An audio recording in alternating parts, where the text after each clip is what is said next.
In September 1945, just 4 months after Germany's surrender, and while the war with Japan was still concluding, General George S. Patton, one of America's most celebrated and controversial military commanders, sat down and wrote a memo that would nearly destroy his career and tarnish his legacy forever. This was not a memo about military strategy or tactical operations. It was not a complaint about supplies or reinforcements. This memo, addressed to higher command and destined to leak to the press, contained Patton's views on denazification policy in occupied Germany. In it, Patton argued that the Allied policy of removing former Nazis from positions of authority was misguided and impractical. He suggested that membership in the Nazi Party was no more significant than membership in the Democratic or Republican parties in America. He proposed that Germany needed to be rebuilt quickly and that obsessing over which Germans had been Nazis was counterproductive. When this memo became public, the reaction was explosive. Americans who had just fought a brutal war against Nazi Germany, who had liberated concentration camps and witnessed firsthand the horrors of the Holocaust, were outraged that one of their own generals was apparently sympathetic to Nazis. The press demanded Patton's removal. Politicians called for investigations. Even Patton's supporters struggled to defend his position. General Dwight Eisenhower, Supreme Allied Commander, and Patton's longtime friend and superior, faced the most difficult decision of his command: what to do about Patton. This is the story of the memo that nearly ended Patton's career before the war was even fully won. A memo that revealed the complicated personality of America's most famous general and that forced a reckoning with questions about denazification, about the treatment of former enemies, and about how far loyalty to a brilliant but difficult subordinate could stretch. To understand why Patton wrote this memo and why it caused such a scandal, we need to understand the situation in occupied Germany in the summer and fall of 1945. When Germany surrendered on May 8, 1945, the country was divided into 4 occupation zones, controlled by the United States, Britain, France, and the Soviet Union. The American zone included Bavaria, where Patton's Third Army was headquartered, with Patton serving as military governor in addition to his command responsibilities. The Allied powers had agreed at various wartime conferences that Nazi Germany would be completely dismantled and that Nazism would be eradicated from German society. This process, known as denazification, involved identifying individuals who had been members of the Nazi Party or its affiliated organizations, removing them from positions of authority, and in some cases prosecuting them for war crimes. The goal was to ensure that Nazism could never rise again and that Germany would be transformed into a democratic, peaceful nation. Denazification policy was based on several principles. First, anyone who had been a member of the Nazi Party or its affiliated organizations would be investigated and classified according to their level of involvement and responsibility. Those who had held leadership positions or who had been active supporters of Nazi crimes would be prosecuted. Those who had been nominal members would be barred from holding government positions, teaching positions, or other positions of influence until they had been cleared through a denazification tribunal. Second, German society would be re-educated to understand the crimes of the Nazi regime and to embrace democratic values. Third, German economic and political structures would be reformed to prevent the concentration of power that had enabled Hitler's rise. In theory, these policies made sense. the Nazi Party had 12 million members at its peak, representing a significant portion of the adult German population. Many of these members had enthusiastically supported Hitler's aggressive wars and genocidal policies. Allowing them to retain positions of authority seemed morally wrong and potentially dangerous. The precedent of what happened after World War I, when German militarists were allowed to remain in positions of influence and later helped bring Hitler to power, suggested that thorough denazification was necessary to prevent a repeat of history. However, implementing denazification policy proved far more complicated than planning it. The problem was that the Nazi Party had been so pervasive in German society that virtually anyone who had held any position of responsibility during the Nazi period had been required to be a party member. Teachers, civil servants, engineers, doctors, factory managers, mayors of towns, all had been pressured or required to join the Nazi Party. Some had joined enthusiastically, believing in Nazi ideology. Others had joined reluctantly, simply to keep their jobs and support their families. Some had joined early, when the party was still relatively small. Others had joined after 1933, when Hitler came to power, and party membership became nearly obligatory for anyone seeking career advancement. The blanket policy of removing all former Nazis from positions of authority created immediate, practical problems. Who would run the civil administration if all the experienced administrators had been Nazis? Who would manage the railways, the utilities, the postal service if all the managers had party membership? Who would teach in schools if all the teachers with Nazi backgrounds were dismissed? The occupation authorities found themselves trying to govern a country while simultaneously removing most of the people with experience in governance. Patton, as military governor of Bavaria, confronted these problems daily. Bavaria was one of the most heavily Nazified regions of Germany. Munich, the capital of Bavaria, had been the birthplace of the Nazi Party. The region had been a Nazi stronghold throughout the party's history. Implementing strict denazification in Bavaria meant removing a huge portion of the educated and experienced population from positions where they could contribute to Reconstruction. Patton's personality and worldview shaped his response to these challenges. Patton was a conservative, anti-communist, and pragmatic military officer who believed in getting things done efficiently. He had little patience for what he saw as idealistic but impractical policies.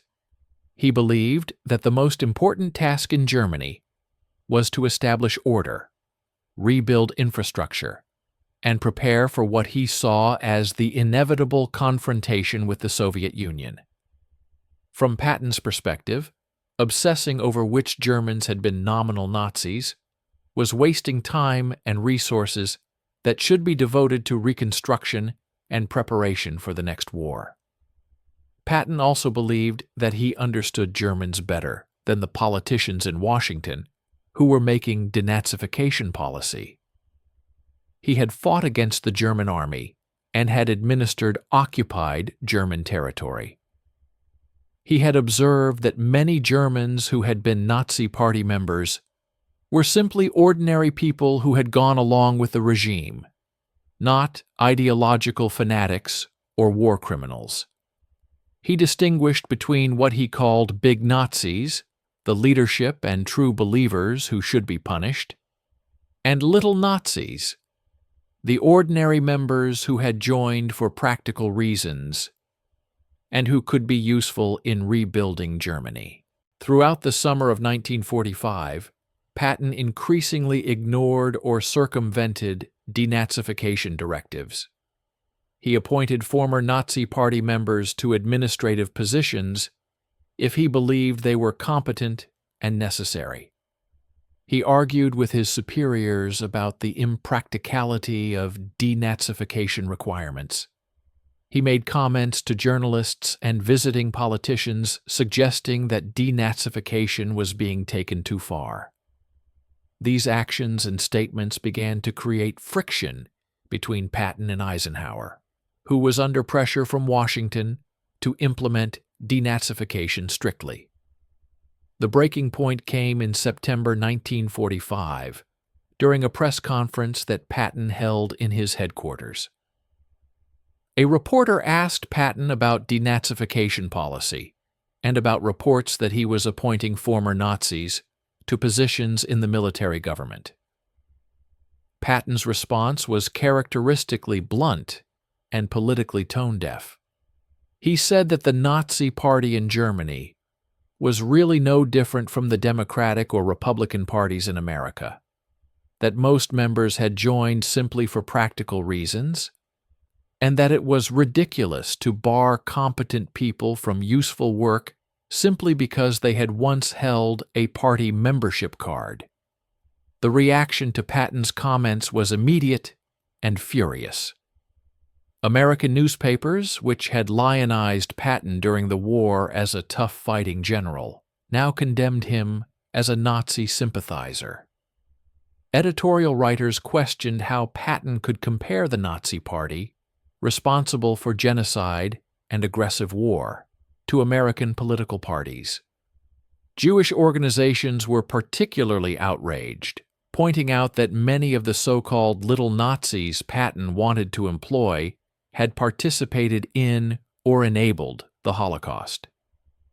Veterans groups expressed anger that Patton seemed to be going soft on the very enemy they had just defeated at such terrible cost.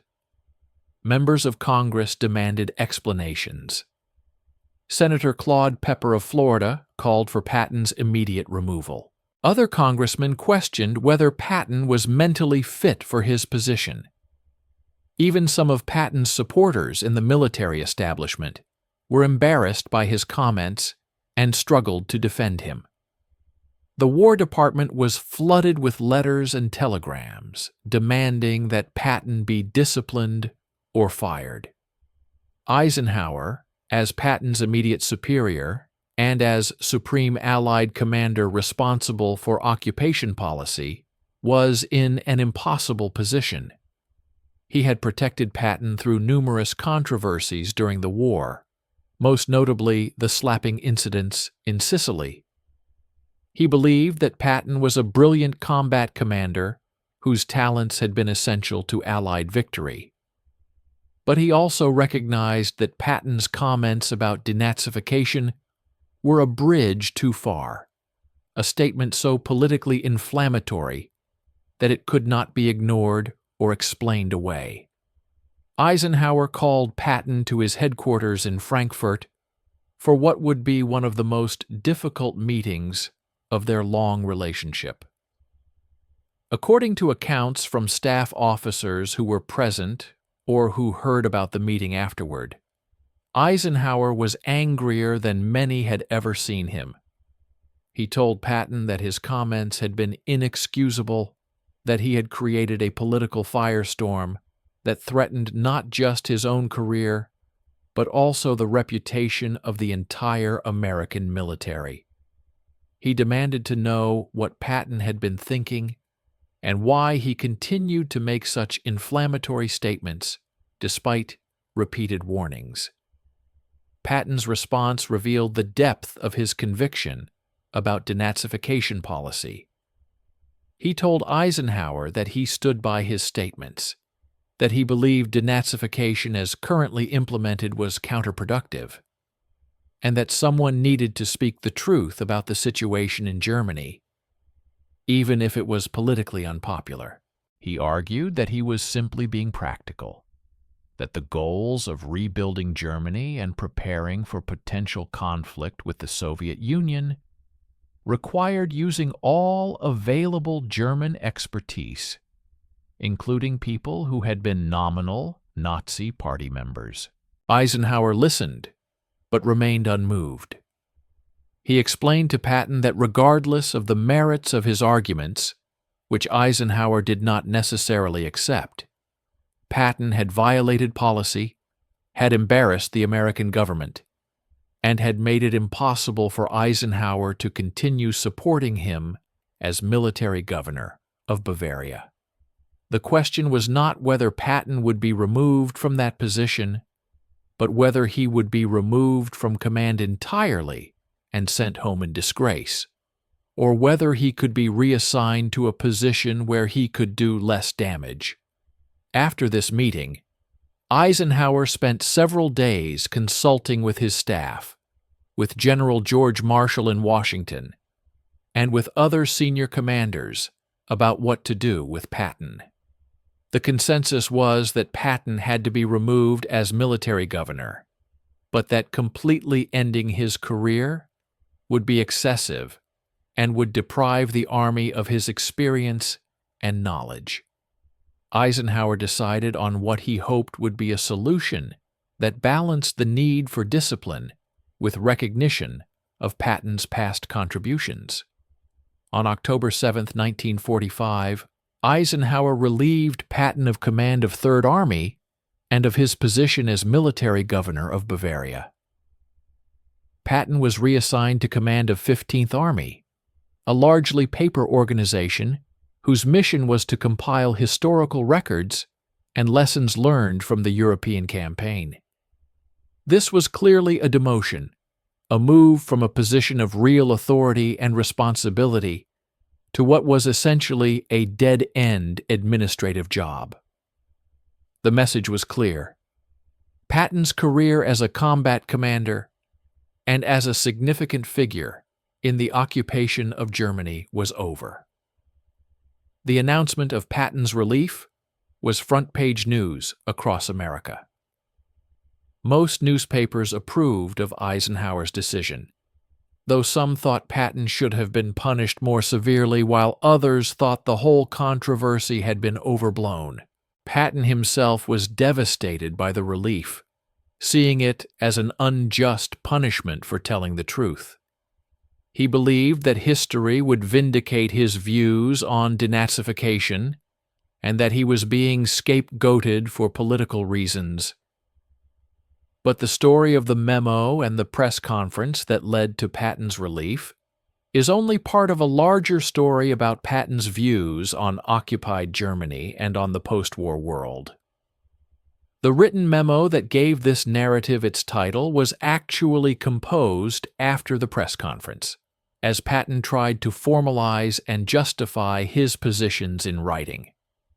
This memo, which Patton sent to higher headquarters, and which portions of were leaked to the press, laid out his arguments against current denazification policy in detail. In the memo, Patton argued that the goal of occupation policy should be rapid reconstruction of Germany as a bulwark against Soviet expansion. He noted that the Soviet Union was establishing communist regimes in Eastern Europe and that the United States would soon need a strong, prosperous Germany as an ally rather than a weak, devastated Germany as a defeated enemy. He argued that denazification, as currently implemented, was weakening Germany and making it more vulnerable to communist influence. Patton further argued in the memo that the distinction between Nazis and non-Nazis was often arbitrary and meaningless. He pointed out that in many cases, the most competent administrators, engineers, and managers were former Nazi Party members simply because the party had been so pervasive. Removing all these people from productive work was, in Patton's view, cutting off the nose to spite the face. He proposed instead a more nuanced approach that would distinguish between those who had committed crimes or held leadership positions in the party and those who had been nominal members. The memo also revealed Patton's deep anti-communism and his conviction that the Soviet Union was now the primary threat to American interests.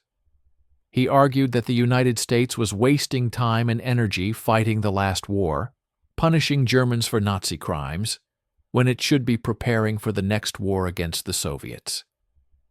This view, while prescient in some ways, given the Cold War that would soon develop, was politically toxic in the fall of 1945, when the United States and Soviet Union were still officially allies. When portions of this memo were leaked to the press, it created a second wave of controversy. Critics accused Patton not just of being soft on Nazis, but of actively advocating for policies that would rehabilitate Nazi Germany and potentially start a new war with the Soviet Union. The fact that some of Patton's predictions about Soviet behavior would prove accurate in the coming years did not help him in the moment. In late 1945, the American public wanted peace, wanted to believe that cooperation with the Soviets was possible, and had no appetite for a general advocating preparation for a new war. Eisenhower, who had already relieved Patton of his command positions, now faced calls to go further and to formally reprimand or court-martial Patton for his continued public statements contradicting official policy. Eisenhower resisted these calls, believing that Patton had already been sufficiently punished and that further action would be vindictive. However, Eisenhower made clear to Patton that any additional public statements contradicting policy would result in immediate dismissal from the Army. Patton, stung by his relief and by what he saw as unfair treatment, grew increasingly bitter in the fall of 1945. He believed that he was being punished for telling uncomfortable truths, that Eisenhower had betrayed their friendship for political reasons, and that the American government was making serious strategic mistakes in its occupation policy. He talked about resigning from the Army and returning to America to enter politics, where he thought he could speak more freely about his views. Some of his friends and family encouraged this idea, believing that Patton's popularity and military record would make him a formidable political figure. However, Patton never got the chance to pursue a political career or to further develop his arguments about denazification and post-war policy. On December 9, 1945, Patton was severely injured in a car accident near Mannheim, Germany. His staff car collided with an American Army truck, and Patton suffered a broken neck that left him paralyzed from the neck down. He died 12 days later on December 21, 1945, never having recovered from his injuries. Patton's death came just 2 months after his relief as military governor and commander of Third Army. The timing meant that the denazification controversy was still fresh in public memory when Patton died. His death was widely reported and mourned, with many tributes to his role in winning the war. However, the controversy over his denazification views also colored these tributes, with some commentators suggesting that Patton's brilliant military career had ended on a sour note because of his political misjudgments. The question of whether Patton was right about denazification has been debated by historians ever since. In some ways, events proved him prescient. Strict denazification was gradually relaxed in the late 1940s and early 1950s as the Cold War intensified and as the Western Allies decided that rebuilding West Germany as a strong ally against the Soviet Union was more important than thoroughly purging all former Nazis from positions of influence. Many former Nazis did return to positions in government, business, and society in West Germany, often with the tacit approval of American occupation authorities. By the early 1950s, the focus of American policy in Germany had shifted from punishment of the Nazi past to preparation for the Cold War future. This was essentially what Patton had advocated in his controversial memo and statements. However, this shift came after several years of denazification efforts had been implemented, and it came as a deliberate policy change based on evolving strategic considerations, not as a rejection of the entire concept of denazification. Critics of Patton's position argue that even if strict denazification was eventually relaxed, the initial effort was morally necessary and practically important. The Nuremberg trials and other war crimes prosecutions established important principles of international law and individual accountability for war crimes and genocide. The removal of top Nazi leaders from positions of power was essential to prevent any immediate resurgence of Nazism. The documentation of Nazi crimes and the forced confrontation of the German people with what had been done in their name were important steps in Germany's eventual transformation into a democratic society. Furthermore, Patton's comparison of the Nazi Party to American political parties was historically and morally indefensible. The Nazi Party was not simply another political party. It was the instrument of a totalitarian dictatorship that started a war, that killed tens of millions of people, and that implemented a systematic genocide that murdered 6 million Jews, along with millions of others. Equating membership in such an organization with membership in a democratic political party showed either a fundamental misunderstanding of what the Nazi Party had been, or a willingness to minimize its crimes for practical reasons. Patton's defenders argue that he was not defending Nazi ideology or minimizing Nazi crimes, but rather making a practical point about the implementation of denazification policy. They point out that Patton distinguished between big Nazis who should be punished and little Nazis who were simply ordinary people caught up in a totalitarian system. They note that many of the Germans Patton wanted to employ in Reconstruction were apolitical technocrats who had joined the party for career reasons and who had not been involved in war crimes or atrocities. However, even Patton's defenders generally acknowledge that his public statements were politically tone-deaf, and that his comparison of the Nazi Party to American political parties was indefensible. A more careful, diplomatic approach to expressing his concerns about denazification implementation might have allowed his practical points to be heard without creating such a massive controversy. But Patton was never known for diplomacy or political sensitivity, and his blunt, confrontational style, which had served him well as a combat commander, proved disastrous when applied to political questions. Eisenhower's decision to relieve Patton has also been debated. Some argue that Eisenhower had no choice, that Patton's public statements had made his position untenable, and that Eisenhower would have been derelict in his duty if he had not taken action.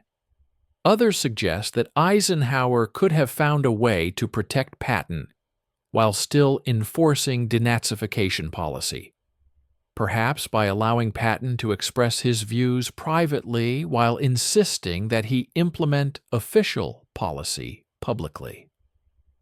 What is clear is that the decision was personally difficult for Eisenhower.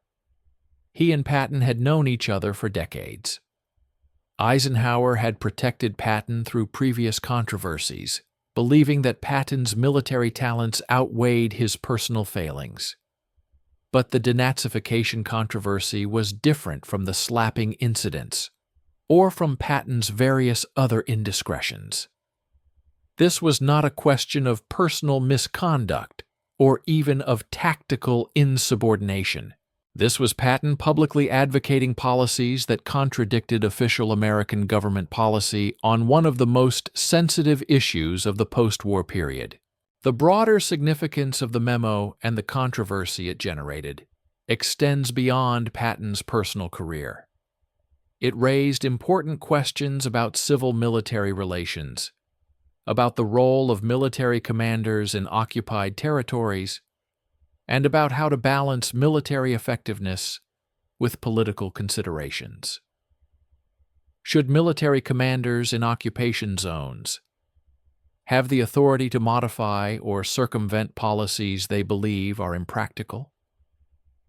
How should the military handle situations where experienced commanders have political views that conflict with official policy? What happens when military pragmatism conflicts with political and moral imperatives? These questions remained relevant long after Patton's death. During the Cold War, during the wars in Korea and Vietnam, during the occupations of Iraq and Afghanistan, American military commanders repeatedly faced situations where they believed political policy was impractical or counterproductive. The balance between civilian control of the military and recognition of military expertise in the field remained a constant source of tension. The denazification controversy also highlighted the challenges of occupation and reconstruction after major wars.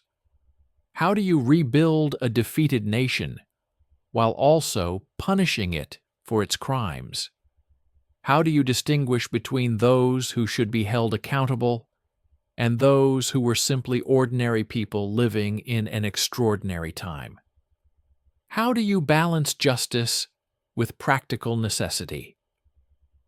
These questions had no easy answers in 1945, and they continue to challenge policymakers today. In the decades since Patton's death, his reputation has been shaped by multiple factors: his undeniable brilliance as a combat commander, his role in key victories in North Africa, Sicily, France, and Germany, his controversial personality and frequent indiscretions, and the denazification scandal that clouded the end of his career. Different biographers and historians have emphasized different aspects of Patton's career, leading to varying assessments of his overall legacy.